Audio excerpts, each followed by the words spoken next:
Assalamualaikum warahmatullahi wabarakatuh. Selamat berjumpa bersama kami dalam presentasi pelajaran cara memahami hadis bersama saya Iqbal Sauki dan rekan saya Nur Said. dalam tema memahami hadis secara tematik. Berikut paparan kami. Latar belakang mengapa ada pemahaman hadis secara tematik adalah berdasarkan keterangan dari Imam Ahmad bin Hambal bahwa hadis Nabi itu tidak mungkin dikumpulkan seluruh jalur periwayatannya. Karena itu perlu dipahami bahwa hadis itu saling menafsirkan satu sama lain. Nah, semisal Nabi menyampaikan suatu tema hadis, nah ternyata yang mendapatkan riwayat para sahabat mendapat redaksi dan riwayat yang berbeda menurut kondisinya masing-masing. Nah, ini bisa menimbulkan jalur sanad yang redaksi hadisnya itu berbeda-beda walaupun satu tema. Nah, ini mengisyaratkan bahwa riwayat dengan makna hadis, ya ini satu tema walaupun redaksinya berbeda, itu diperbolehkan. Kemudian bahwa karena hadis tadi masih dalam satu tema dan redaksinya berbeda-beda, maka perbedaan redaksi itulah yang menyebabkan hadis satu sama lain itu saling menafsirkan. Nah, prinsipnya hadis harus dipahami sebagai satu kesatuan utuh, dan riwayat satu dan yang lainnya harus dipahami dengan melihat riwayat yang lain, karena bagaimanapun sumber hadis adalah dari Nabi yang juga hanya satu. Karena itu satu sama lain itu saling mendukung. Nah, kemudian prinsip selanjutnya adalah hadis yang belum jelas maknanya ditafsirkan dengan yang jelas maknanya. Selanjutnya akan kami paparkan.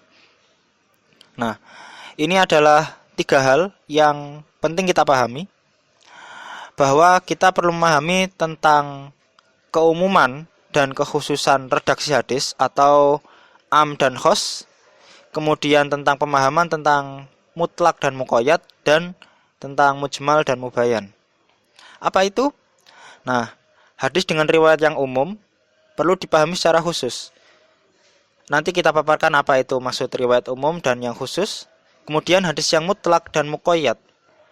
Hadis yang mutlak dipahami sebagai hadis yang maknanya itu tidak diikat atau tidak menentukan secara spesifik maksud dari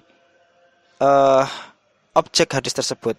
Kemudian hadis yang mujmal atau yang bersifat global itu dipahami dengan riwayat lain yang bersifat mubayan. Jadi bisa jadi redaksi itu umum, redaksi itu hanya menyebutkan secara garis besar, kemudian ada redaksi-redaksi lain yang melengkapi sehingga bisa lebih jelas. Nah, kita bicara dulu soal tentang am, khos, dan taksis. Am adalah lafadz yang menunjukkan pengertian umum yang mencakup satuan-satuan yang ada dalam lafal itu tanpa pembatasan jumlah tertentu. Ini kami ambil dari kitab Mabadi' Awaliyah dari Syekh Abdul Hamid Hakim. Ini adalah istilah dalam ilmu ushul fikih, namun juga bisa diterapkan dalam konteks pemahaman hadis tematik ini. Jadi pengertian hadis yang am adalah umum yang tanpa membatasi jumlah dari pengertian tersebut. Sedangkan al-khos adalah lafadz yang diciptakan untuk menunjukkan pada hal tertentu, perseorangan tertentu. Nah, lafadz-lafadz lain yang menunjukkan bilangan bisa juga satuan. Nah, tapi tidak mencakup semuanya. Jadi memang hanya khusus tertentu. Jadi misalnya am itu adalah batang pohon. Khos ini adalah cabang-cabangnya yang menjelaskan lebih jelas apa itu yang am dari sebuah pohon, dari sebuah hadis maksud saya.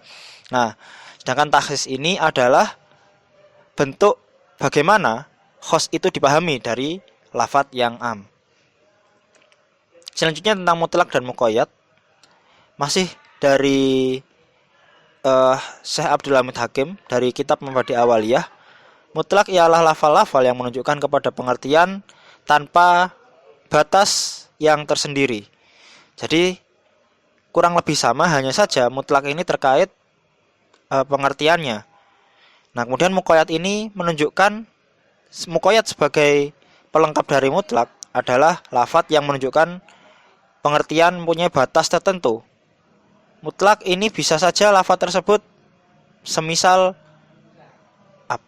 Semisal hadis tersebut sangat mencakup semua golongan. Nah, tapi muqayyad ini bisa membatasi maksud perkataan Nabi tersebut. Itu yang kami maksud dengan mutlak dan muqayyad. Ini beberapa kaidah yang bisa kita perhatikan. Yang pertama, lafadz yang dipakai mutlak dengan kaidah mutlak pada suatu nas, nah di nas lain bisa digunakan dengan muqayyad. Nah, misalnya hadis ini menyebutkan redaksi yang lebih mencakup semua golongan. Nah, jika di hadis yang muqayyad itu bisa lebih spesifik. Kemudian lafadz mutlak dan muqayyad berlaku sama pada hukum dan sebabnya, karena bagaimanapun alasan berlakunya mutlak dan muqayyad ini sama, walaupun objek pada muqayyad ini lebih spesifik daripada yang mutlak. Mutlak dilengkapi oleh muqayyad. Kemudian lafadz mutlak dan muqayyad yang berlaku pada nas itu berbeda. Nah, karena muqayyad ini objeknya lebih spesifik, maka tentu saja kita lebih tahu, oh maksud hadis ini sasarannya adalah ini, tapi hukum dan sebabnya itu sama. Kemudian selanjutnya adalah terkait bagaimana kita memahami hadis secara tematik. Ini adalah metode yang kami ambil dari kitab Turuq Fahmil Hadis yang dikarang oleh Kiai Haji Ali Mustafa Yaakob. Ada 5 langkah yang perlu kita perhatikan. Pertama, mengumpulkan hadis dengan tema serupa dari seluruh riwayat. Semisal hadis tentang haji. Hadis tentang haji, kita kumpulkan semua tema. Misalnya haji terlalu umum, kita kumpulkan tentang Arafah. Kita kumpulkan semua hadis yang mencakup tema-tema Arafah. Nah, kemudian kita akan tahu bahwa memang banyak redaksi terkait tema Arafah pada haji. Kemudian dari sekian banyak hadis itu kita kritisi satu persatu, kita nilai kualitasnya. Nah, karena kita akan mengamalkan, tujuan kita adalah memahami dan mengamalkan hadis tersebut yang setema, maka kita menyeleksi hadis-hadis yang sahih setelah kita kritisi dan nilai kualitasnya baik sanad maupun matan. Kemudian kita saring hadisnya yang bisa digunakan, karena bagaimana misalnya ada redaksi yang sahih tapi tidak makmul, tidak bisa digunakan, maka itu juga menjadi masalah. Karena dalam konteks hadis pun ada yang sudah dinasah atau memang konteksnya belum tepat untuk diamalkan. Kemudian kita pilih hadis yang pemaknaannya jelas dan belum jelas berdasarkan kaidah tadi, mana yang am, mana yang khos, mana yang mutlak, mana yang muqayyad. Nah, kemudian setelah itu kita tafsirkan hadis dengan cara yang hadis yang belum jelas maksudnya atau terlalu umum maksudnya diperinci oleh riwayat yang lebih jelas. Nah, ini beberapa contoh nanti akan kami paparkan. Ini untuk pertama kita sodorkan contoh tentang hadis melihat Nabi. Ini adalah hadis yang kiranya populer di kalangan sufi. Nah, ini ada 3 redaksi. Sebenarnya masih banyak redaksi yang lain. Yang pertama, man ra'ani fil manam faqad ra'al haqqo. Nah, kemudian yang kedua, man ra'ani fil manam fasayarani fil yaqdoh. Kemudian yang ketiga, man ra'ani fil manam laka'an nama ra'ani. Diartikan, pada hadis yang pertama, sungguh ia telah melihat yang sebenarnya.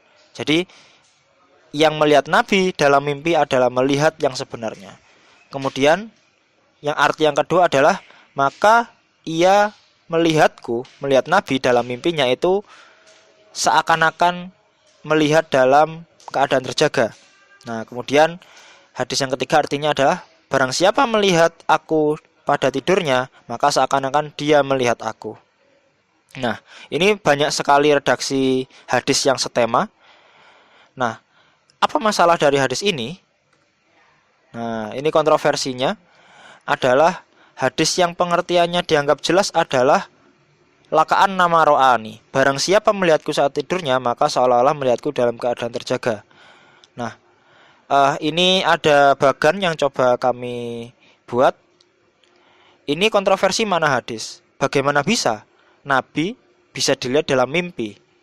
Ini akan membuat sanksi beberapa orang bahwa Nabi hidup kembali sehingga bisa dilihat beliau. Nah, ternyata setelah dikomparasikan antara satu hadis dan yang lain, itu dimaksudkan sesuai zaman hidup beliau, yaitu untuk legitimasi, untuk pernyataan terkait sahabat yang pernah berjumpa dengan Nabi, sehingga barang siapa melihat Nabi dalam keadaan mimpi, tentu saja dia pernah melihat Nabi dalam keadaan terjaga. Nah, yang ditakutkan sebagaimana ditulis oleh Kiai Haji Ali Mustafa Yaqub adalah ketika hadis ini menjadi legitimasi perjumpaan terhadap Nabi, maka ini bisa menimbulkan klaim bahwa seseorang bertemu Nabi lantas mendapatkan hal-hal yang di luar nalar, di luar hal-hal yang baik yang bisa mengarahkan umat pada kesesatan. Nah, karena itu hadis yang dianggap cukup bisa mendukung penjelasan yang lain adalah man ro'ani fil manam lakaan nama ro'ani. Jadi seakan-akan melihatku dalam keadaan terjaga. Jadi konteks hadisnya juga perlu dipahami. Selanjutnya terkait hadis melihat bulan pada bulan puasa. Idza ra'aitumuhu fasumu wa idza ra'aitumuhu fa'aftiru. Fa in gumma 'alaikum faqduru lahu. Nah, ini hadis banyak disebutkan dalam kitab Sahih maupun Sunan. Nah, yang menjadi fokus adalah faqduru lahu. Faqduru lahu artinya adalah maka kira-kirakanlah. Nah, ini maksudnya apa faqduru ini? Nah, maka maknanya ini digolongkan sebagai makna yang global, makna yang belum jelas, perlu diperjelas lagi. Maka perlu kita cari hadis-hadis yang setema. Nah, hadis-hadis tentang penetapan bulan sebagai tambahan, semuanya ini bisa diamalkan. Ini 3 redaksi yang mendukung faqduruh. Yang pertama, faqduruh dimaknai sebagai udda salasina yauman summa soma, yaitu dihitung 30 hari, kemudian berpuasa. Kemudian ada redaksi lain, fakmilul iddata salasin, yaitu maksud faqduruh adalah menyempurnakan bilangan sampai 30. Kemudian ada redaksi lain juga, fakmilu sya'ban salasin, yaitu sempurnakan sya'ban sampai 30 hari. Nah, analisanya, lafal faqduruh ini bersifat global, diperinci oleh hadis-hadis setema yang lainnya, yang menyatakan bahwa maksud dari faqduruh adalah menyempurnakan jumlah hari bulan Sya'ban menjadi 30 ketika gumma alaih, yaitu kesulitan mengidentifikasi tanda masuk bulan Ramadan. Kemudian selanjutnya contoh yaitu hadis wanita diciptakan dari tulang rusuk. Nah, Al-Quran hanya menyatakan bahwa ya ayuhan nas ittaqu rabbakumul ladzi khalaqakum min nafsin wahidah. Tidak disebutkan bahwa seorang perempuan itu diciptakan dari tulang rusuk lelaki. Toh nyatanya tulang rusuk kanan dan kiri wanita maupun lelaki itu jumlahnya sama. Nah, ini sering disalahartikan terkait penciptaan perempuan dari bagian tubuh pria. Kami mengidentifikasi ada hadis al-mar'atu khilqat min dil'in dalam beberapa kitab hadis, bagaimana bisa Anda lihat. Kemudian juga ada redaksi lain yaitu al-mar'atu kadil'i. Jika redaksi yang pertama al-mar'atu khilqat min dil'in kita artikan perempuan diciptakan dari tulang rusuk. Namun di hadis yang kedua, redaksi yang kedua yaitu al-mar'atu kadil'i, perempuan seperti tulang rusuk. Nah, ini tentu sangat jauh. Yang satu menyebutkan sumber penciptaannya, yang satu menyebutkan sifat dari keperempuanan itu sendiri. Nah, analisanya, yang satu bersifat lugas terkait sumber penciptaan, yang satunya bersifat perumpamaan. Nah, Kita kembali ke kaidah, makna yang jelas menjelaskan yang tidak jelas. Nah, maka maksud almar'atu khilqat min dil'in jika dipahami adalah perempuan tercipta seperti sifat tulang rusuk. Nah, berdasarkan tafsiran pemahaman dari redaksi almar'atu kadil'i, perempuan bagaikan tulang rusuk. Selanjutnya akan disampaikan oleh rekan saya Nur Said. Baik, contoh selanjutnya adalah tentang hadis yang memanjangkan kain bawah. Adapun hadis yang pertama berbunyi ma asfala minal ka'baini minal izari fa finnar, yang artinya bagian kain yang memanjang ke bawah menutupi dua mata kaki adalah berada di neraka. Hadis ini diriwayatkan oleh Imam Bukhari. Kemudian hadis yang kedua bainama rajulun yajurru izarahu idza khasafa bihi fahuwa yatajallalu fil ardi ila yaumil qiyamah, yang artinya ketika seorang laki-laki menyeret kainnya karena rendah atau menutupi mata kaki, maka ia berbuat sombong di muka bumi hingga hari kiamat. Hadis ini juga diriwayatkan oleh Al-Imam Al-Bukhari. Kemudian hadis yang ketiga masih dengan tema yang sama, yaitu la yanzurullah yaumal qiyamati ila man jarra izarahu bataran. Pada hari kiamat Allah tidak akan melihat atau merahmati orang yang menjulurkan kainnya karena sombong. Hadis riwayat Al-Bukhari. Kemudian ada juga hadis yang berbunyi bainama rajulun yajurru izarahu idh khasafa bihi fahuwa yatajallalu fil ardi ila yaumil qiyamah. Artinya ketika seorang laki-laki menyeret kainnya karena rendah atau menutupi mata kaki, maka ia berbuat sombong di muka bumi hingga hari kiamat. Hadis riwayat Al-Bukhari. Riwayat-riwayat ini disampaikan dengan beberapa redaksi yang berbeda, namun maknanya sama. Semua redaksi dalam hal ini mengacu pada makna takabur. Jadi, perkara yang disebut dalam beberapa hadis yang telah dibacakan sebelumnya, yaitu adalah takabur atau sombong. Hadis tersebut dalam sebagian riwayatnya bersifat mutlak tanpa keterangan, sedangkan dalam sebagian riwayat yang lain bersifat muqayyad atau diberi keterangan. Dalam sebuah riwayat dari Imam Ibn Hajar Al-Asqalani, bahwa apabila menemukan dua buah hadis yang bertentangan, salah satunya mencantumkan ilat atau keterangan, sedangkan yang satunya tidak mencantumkan, maka hadis yang menyebutkan ilat harus diunggulkan atas hadis yang tidak menyebutkan ilat. Kesimpulannya bahwa menurunkan kain berada di neraka apabila pelakunya sombong. Jika tidak sombong, maka tidak berada di neraka. Jika demikian, maka penyebab masuk neraka dalam hal ini adalah sifat sombong atau takabur.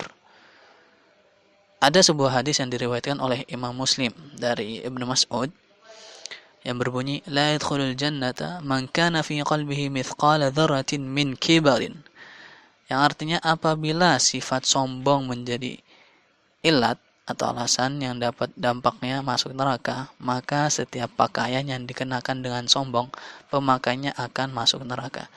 Jadi kesimpulannya,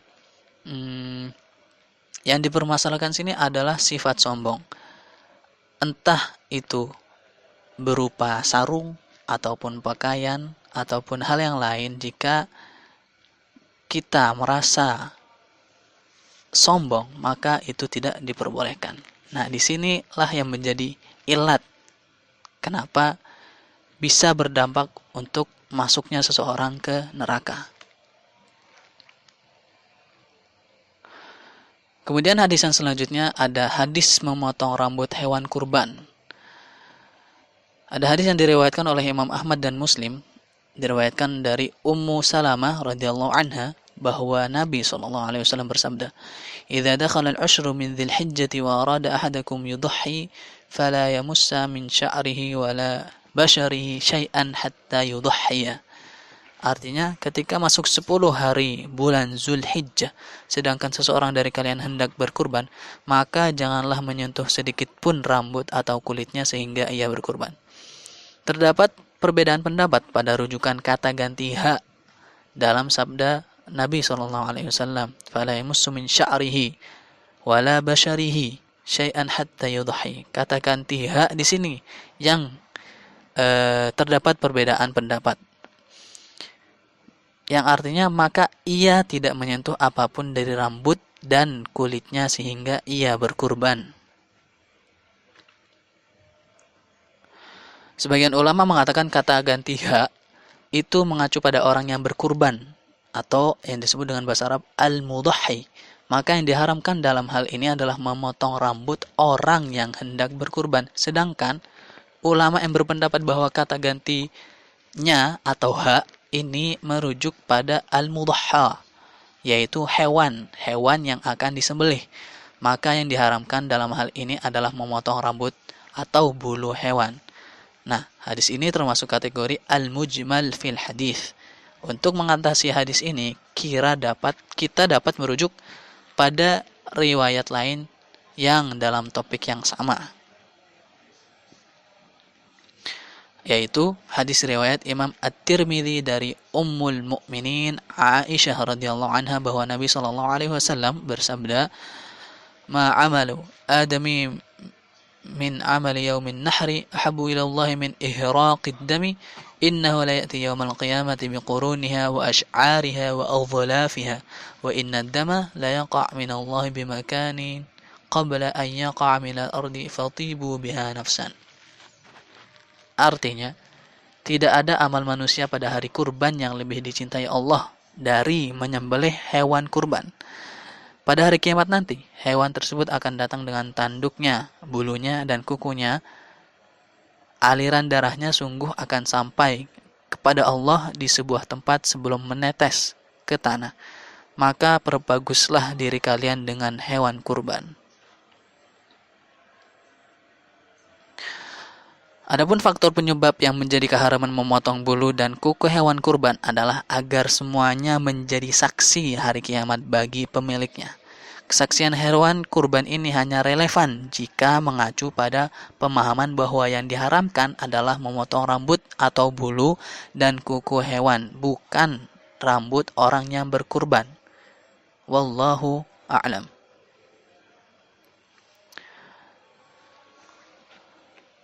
Di sini terdapat hadis mutlak tanpa penjelasan lebih lanjut yang menyatakan bahwa orang yang keluar dari agama Islam wajib dibunuh. Bunyi hadis tersebut, "Man baddala dinahu faqtuluh." Nah, adapun ini adalah tema selanjutnya yang terdapat beberapa hadis dengan topik yang sama atau tema yang sama. Membunuh orang yang keluar agama Islam tidak boleh dilakukan begitu saja selama tidak jelas bentuk kemurtadannya dan tidak mengumumkannya kepada publik, apalagi sampai menghebohkannya. Hal itu ditegaskan juga oleh firman Allah Subhanahu wa taala, A'udzubillahi minasyaitonirrajim. Wa may yartadid minkum 'an dinihi fayamut wa huwa kafirun faulaika habitat a'maluhum fid dunya wal akhirati wa ulaika ashabun nari hum fiha khalidun. Al-Baqarah ayat 217. Barang siapa yang murtad di antara kamu dari agamanya, lalu dia mati dalam kekafiran, maka mereka itulah yang sia-sia amalannya di dunia dan di akhirat. Dan mereka itulah penghuni neraka. Mereka kekal di dalamnya. Dalam ayat tersebut, Allah Subhanahu wa taala tidak memerintahkan untuk membunuh orang yang murtad dari Islam. Dalam hal ini Allah juga berfirman, A'udzubillahi minasyaitonirrajim. وَمَنْ يَبْتَغِ غَيْرَ الْإِسْلَامِ دِينًا فَلَنْ يُقْبَلَ مِنْهُ وَهُوَ فِي الْآخِرَةِ مِنَ الْخَاسِرِينَ. Surat Ali Imran ayat ke-85. Yang artinya, siapa yang mencari agama selain agama Islam, maka sekali-kali tidaklah akan diterima agama itu darinya, dan dia di akhirat termasuk orang-orang yang rugi. Sementara itu, jika terdapat seorang muslim yang keluar dari agamanya seraya memisahkan diri dari jamaah umat Islam dan mengumumkannya di hadapan publik, maka ia dihukum bunuh. Karena hal itu termasuk bentuk perlawanan terhadap Allah dan Rasul-Nya.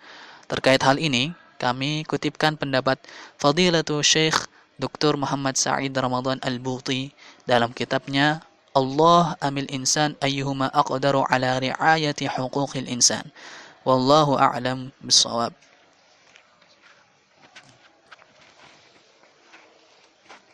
Baiklah.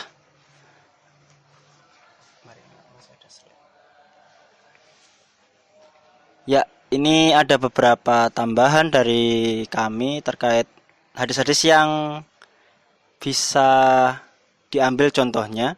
Kami hanya menyebutkannya sekilas. Ini sumber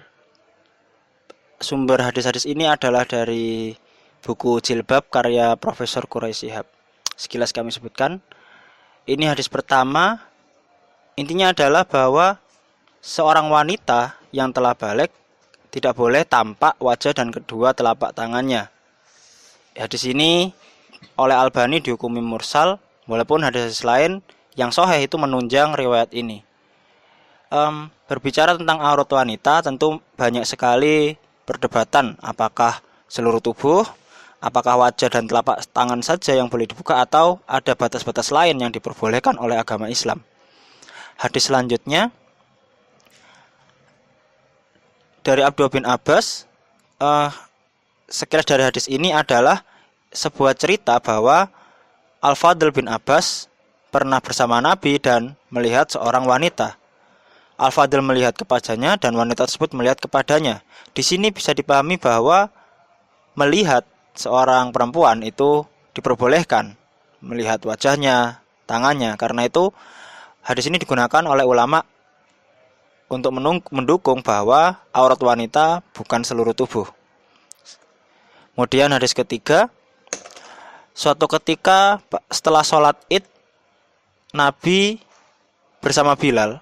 Nah, kemudian Nabi ini masuk ke rombongan para jamaah perempuan. Dan Nabi meminta pada para perempuan untuk bersedekah, dan ada seorang wanita yang berseru, pipinya hitam dan telah rusak. Nah, dari sini kita tahu bahwa Nabi melihat wajah seorang perempuan. Nah, karena itu tentu saja, wajah itu bukan termasuk dari aurat seorang wanita. Ini adalah kesimpulan dari pemahaman hadis yang bisa kita dapat dari hadis yang disebutkan dalam buku Jilbab karya Profesor Quraisy Shihab. Kemudian hadis keempat, suatu ketika ada wanita yang menyerahkan diri kepada Rasulullah. Perempuan ini melihat Rasul, kemudian Rasulullah melihat si perempuan ini, mengangkat pandangan beliau dan mengarahkannya pada perempuan tersebut. Lalu Nabi menundukkan kepala. Berarti di sini Rasulullah pun menunjukkan bahwa melihat wajah perempuan itu diperbolehkan. Nabi tidak melarang, hanya dalam keadaan ini Nabi menunduk karena rasa hormat kepada perempuan tersebut atau rasa menghargai kepada seorang perempuan. Itu juga menandakan Nabi tidak menghendaki sesuatu dari perempuan itu. Ini yang bisa dipahami dari hadis tersebut. Nah, kesimpulan dari 4 hadis tersebut yang setema menurut Profesor Quraisy Shihab adalah hadis di atas menyebutkan secara tematik tampaknya aurat wanita, yaitu wajah dan sebagian tangan. Hadis tersebut didukung dan diperkuat dengan hadis-hadis tentang lamaran seorang pria kepada gadis yang dipinangnya. Ini hadis yang sepertinya kami kira ini cukup populer, bahwa diizinkan bagi seorang pria melihat kepada gadis yang akan dipinang. Akhirnya sebagian ulama madhab berkesimpulan bahwa wanita boleh menampakkan wajah dan telapak tangan kepada bukan mahramnya. Sekian yang bisa kami sampaikan. Saya Iqbal Syauqi Dan saya Nur Said menyampaikan terima kasih atas perhatian para pendengar sekalian. Sampai jumpa pada presentasi yang selanjutnya. Semoga bermanfaat. Wassalamualaikum warahmatullahi wabarakatuh.